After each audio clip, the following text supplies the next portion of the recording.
MRO గారి దగ్గరికి వెళ్లారు. ఎంఆర్ఓ గారేమో ఆర్డీఓ. సిద్దిపేట జిల్లా గజ్వేల్లో బీఆర్ఎస్ సీనియర్ నాయకుడు కబడ్డీ అసోసియేషన్ జిల్లా అధ్యక్షుడు ఎన్సీ సంతోష్ మాట్లాడుతూ హెచ్ఎండిఏ పరిధిలో గజ్వేల్లోను చేర్చడంతో రోడ్డు విస్తరణలో భూములు ఇళ్ల కోల్పోయిన బాధితులకు ఇది మంచి అవకాశమని తెలిపారు.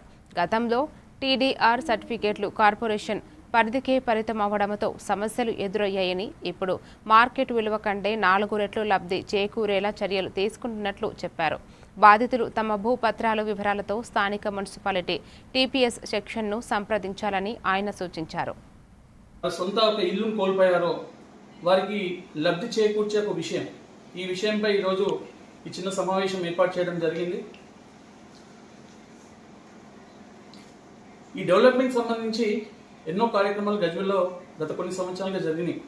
అందులో ఒక 2 విషయాలు మనం చూసుకున్నట్టయితే కోటమైసమ్మ రోడ్ విస్తరణే కావచ్చు, లేదా మన పిడ్చెట్ రోడ్ విస్తరణే కావచ్చు.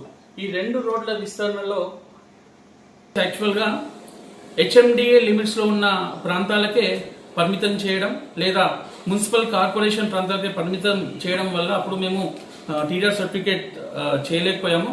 ఇప్పుడు గజ్వేల్ ప్రాంతాన్ని హెచ్ఎండిఏ లిమిట్స్లో యాడ్ చేయడం వల్ల ఇది ఒక మంచి అవకాశంగా తీసుకోవాలని సందర్భంగా తెలియజేస్తున్నాను. అయితే నేను ఈ బాధితులకు కూడా ఒక చిన్న విజ్ఞప్తి చేస్తున్నాను.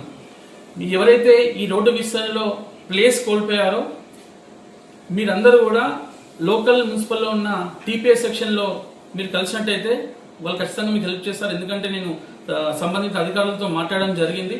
వాళ్ళు కూడా సానుకూలంగా స్పందించారు. ఖచ్చితంగా ప్రజలకు ఉపయోగపడితే మేము ఖచ్చితంగా మా వంతు కృషి మేము చేస్తామని తెలియడం జరిగింది. ఎవరైతే బాధితులు ఉన్నారో మీ యొక్క ల్యాండ్ పేపర్